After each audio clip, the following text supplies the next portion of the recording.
శ్రీ గురుభ్యో నమ. సుజ్ఞాన దీపమను గురుగీతల నుండి వేళ మనం 2వ అధ్యాయంలో 63వ శ్లోకాన్ని పరిశీలన చేసుకుందాం. అనేక జన్మ సంప్రాప్త కర్మ ధర్మ విదాహిని జ్ఞానానల ప్రభావేన తస్మై శ్రీ గురవే నమః. పార్వతి పరబ్రహ్మ జ్ఞానాగ్ని యొక్క సామర్థ్యము చేత ఆశ్రితులకు శిష్యుల యొక్క అనేక జన్మముల యందు పొందబడిన పుణ్య పాప కర్మముల యొక్క స్వభావమును భస్మము చేయుచున్న ఆ సద్గురువు కొరకు నమస్కారము అంటూ ఉన్నాడు. మనిషికి ఈ ప్రపంచములో ఎన్నో అనుభవాలు వస్తాయి, ఎన్నో సూచనలు వస్తాయి, మార్గములు ఎన్నో ఉన్నాయి. కానీ జ్ఞానాగ్ని యొక్క సద్గురుమూర్తి యొక్క జ్ఞానాగ్ని చేత పరబ్రహ్మము జ్ఞానం యొక్క సామర్థ్యము చేత ఉద్ధరింపబడినటువంటి శిష్యులు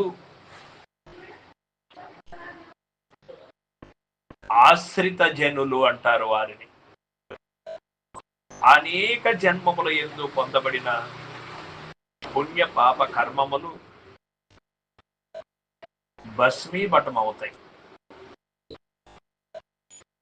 ఇక్కడ పాపమే భస్మీభటం అవ్వాలని కానీ పుణ్యము కాదు కదా అని మనకు అనిపిస్తుంది. కానీ పాపము ఇనప సంకిళ్ళు అవుతే పుణ్యము బంగారు సంకిళ్ళ వంటివి. దుష్ట కోరికలు, దుష్ట ఆలోచనలు, దుర్జన సాంగత్యం ఇవి అన్నీ కూడా నీచ జన్మములకు మార్గములైతే సత్సాంగత్యము, సద్భావన, సత్కార్యక్రమములు, సదాచరణ ఇవి అన్నీ కూడా నిర్మల స్థితి కలిగించడానికి, సత్వగుణ ప్రాప్తిని పెంపొందించడానికి ఉపయోగపడేటువంటి ఒక పరికరములు మాత్రమే. సత్వగుణాన్ని కూడా మీరి, మోక్షాపేక్షని కూడా మీరి, సంకల్పరహిత స్థితిని పొందినటువంటి వాడే ద్వయదోష రహితుడు. జ్ఞాన అజ్ఞానములను మీరినటువంటి వాడు, జనన మరణములను దాటినటువంటి వాడు, మరణ భయమును దాటినటువంటి వాడు, భ్రాంతి రహితమైనటువంటి వాడు అని మనకు తెలియబడుతుంది.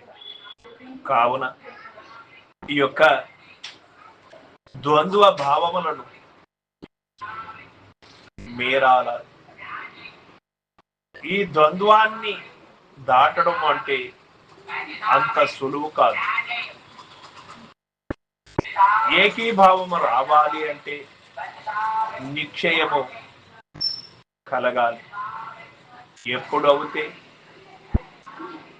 వస్తు నిశ్చయము ఏర్పడుతుందో వారికి మాత్రమే ఈ వాసనలు సమూలముగా రహితమవుతాయి అని మనకు తెలియబడుతుంది. సర్వం సద్గురు పాదార్పణమస్తు.